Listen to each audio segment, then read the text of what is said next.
Tout pour investir. Dose d'économie.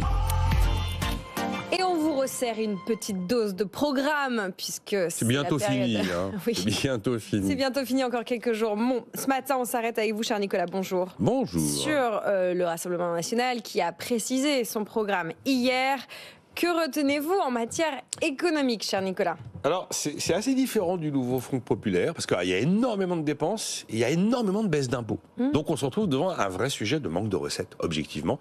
Et ce qui a été souligné par la plupart des observateurs depuis hier, c'est quand même il y a un petit problème de chiffrage. Et c'est vrai, objectivement c'est vrai. Alors côté dépenses, il y a l'abrogation de la réforme des retraites qui est confirmée pour l'automne, avec une dispositif spécial pour les carrières longues, les gens qui ont commencé avant l'âge de 20 ans et qui ont cotisé 40 ans, pourront partir à 60 ans. Il y a la fameuse baisse de TVA à 5,5% sur l'énergie qui a été donc confirmée. Un temps, on s'est demandé si elle serait maintenue. Elle est maintenue.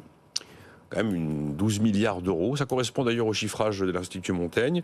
Il y a aussi quelque chose qui est confirmé, c'est qu'il y aura une exonération de cotisation patronale lorsque les entreprises accordent des hausses de salaire jusqu'à 10%, dans la limite de 3 SMIC. Et alors l'histoire de la TVA à zéro sur les produits de première... Je reviens pas sur le fait que ces baisses de TVA sont des sujets sur lesquels je n'accorde aucun crédit politique. Ça marche pas. En fait, ça marche pas, on le sait, et on cible pas les personnes qu'on veut cibler. La TVA à zéro sur les produits de première nécessité, s'il y avait un pic d'inflation. C'est pas du tout le cas, l'inflation décélère. Et alors après, et puis aussi, oui, l'annulation de la réforme en cours de l'assurance chômage, qui quand même devait générer pas loin de 4 milliards d'euros d'économies. Après, il y a toute une montagne de dépenses que je vais qualifier de fiscales, c'est les baisses d'impôts. Alors, il y en a pour tout de suite, il y en a pour plus tard. Donc là, la suppression de la CVAE, qui était déjà inscrite dans le programme de l'actuelle majorité, mais on va revenir à la suppression de la C3S. Objectivement, supprimer ces impôts, il faut le faire. Il faut réussir à le financer. Mais objectivement, il faut le faire. Après, l'exonération d'impôts sur les sociétés pendant 5 ans pour les créateurs de moins de 30 ans. Bon, ben là, c'est une rupture d'égalité devant l'impôt. Donc ça ne passera pas le Conseil constitutionnel. Idem pour l'exonération d'impôt sur le revenu avant 30 ans. On ne peut pas dire avant 30 ans tu ne payes pas et après 30 ans tu payes. Ça ne passera pas, ça c'est sûr. Ensuite, une part fiscale complète dès le deuxième enfant. La suppression des droits de succession pour les familles modestes et les classes moyennes. C'est un peu large, famille modeste, classe moyenne. On ne sait pas trop quels sont exactement les profils qui pourront bénéficier de la suppression des droits de succession. Sachant qu'aujourd'hui, la majorité des successions sont déjà en dessous des niveaux de taxation et donc sont exonérés. La hausse du montant que les parents et les grands-parents peuvent donner à intervalles réguliers à leurs enfants. Également la suppression de la fiscalité sur les transmissions d'entreprises dans la mesure où le propriétaire s'engage à être là pendant 10 ans. Et puis le retour de 10 ans. Voilà, 10 ans. Et le retour de la demi-part pour les veufs et les veuves. Voilà la liste des baisses d'impôts. À l'inverse, le nouveau Front populaire, c'est que des hausses d'impôts. Là, c'est des baisses d'impôts. C'est pas la même donne, mais c'est pas pour ça que l'évidence de l'équilibre est plus patente. Oui, justement, en parlant d'équilibre, vous nous avez listé des dépenses. Qu'est-ce qu'on attend côté recettes? Alors côté recettes, il y a un tout petit peu de fiscalité, mais alors très ciblée. Attaquer la niche fiscale dont bénéficie le fret maritime, qui aujourd'hui est taxé sur le tonnage et pas à l'IS. C'est valable pour le monde entier. 1,2 milliard de recettes. Ensuite, accroître la taxation de la rente inframarginale des producteurs d'électricité, ce que l'actuel exécutif a tenté de faire avec peu de résultats. Là, il veut le monter à 2 milliards de recettes. Il y a l'histoire de remplacer l'IFI, l'impôt sur la fortune immobilière, par l'IFF, l'impôt sur la fortune financière. Alors là, pas trop de détails parce que ça dépendra des seuils d'entrée et des niveaux de taxation. Vous avez vu que NFP, eux, ils veulent tripler ce que l'ISF a rapporté les meilleures années pour monter à 15 milliards d'euros et surtout, alors là c'est le drame, inclure dans la taxation l'outil de travail. Autant dire que c'est terminé la création d'entreprises. Ensuite, on trouve la suppression des agences régionales de santé. J'ai vu personne pour défendre les ARS. Je pense qu'effectivement les supprimer, à mon avis, il n'y a pas une économie monumentale. La privatisation de l'audiovisuel public qui a été confirmée. Bonjour la grève, vous allez voir, ça va être coton.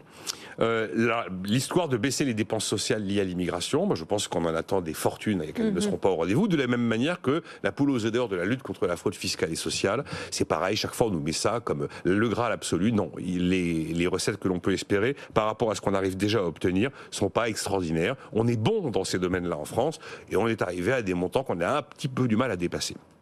2 trucs sur le logement à signaler. L'allègement de la loi ZAN, le zéro artificialisation nette des sols. C'est vrai que là, c'est un vrai obstacle pour le foncier, notamment le foncier industriel. Et puis, les gens qui ont un logement noté DPE F ou G pourront finalement le louer. Suppression de l'interdiction de louer un logement mal noté au DPE. qui est d'ailleurs quelque chose que la France avait surtransposé de la directive européenne de départ qui ne l'imposait pas. Voilà le portrait des dépenses et des recettes. Et quelques recettes. Est-ce que, d'un point de vue économique, cher Nicolas, tout ceci vous semble réalisable? Alors moi, ça me semble pas tenable, hein, objectivement. Mais vraiment purement clinique quand je regarde les recettes, les dépenses, les baisses de dépenses fiscales. Après, il y a deux cordes de rappel quand même dans l'histoire. Vous avez vu qu'il y a vraiment, on fait des choses dans un premier temps. Et puis, il y a toute une série de choses, c'est dans un deuxième temps. Oui. C'est une manière peut-être de ne jamais les faire, parce que le deuxième temps, on ne sait pas du tout quand est-ce qu'il va intervenir. C'est la première corde de rappel. Et puis, alors, la deuxième, c'est quand même un grand classique. Jospin nous a fait le coup, hein, quand il était en cohabitation sous Chirac, à la fin des années 90. On va faire un grand audit des comptes de la nation. Et puis là, à l'arrivée, généralement, les choses vont très mal. Malheureusement, on ne pourra pas faire ce qu'on avait dit. Bon, là, c'est pareil. On nous annonce un grand audit sur les comptes publics pour arriver probablement à une conclusion qui sera que la situation va très mal et que ça obère la capacité d'action. Voilà. Alors tout le monde, vous avez vu depuis 3 jours, tout le monde a placé le pouvoir d'achat en tête de gondole.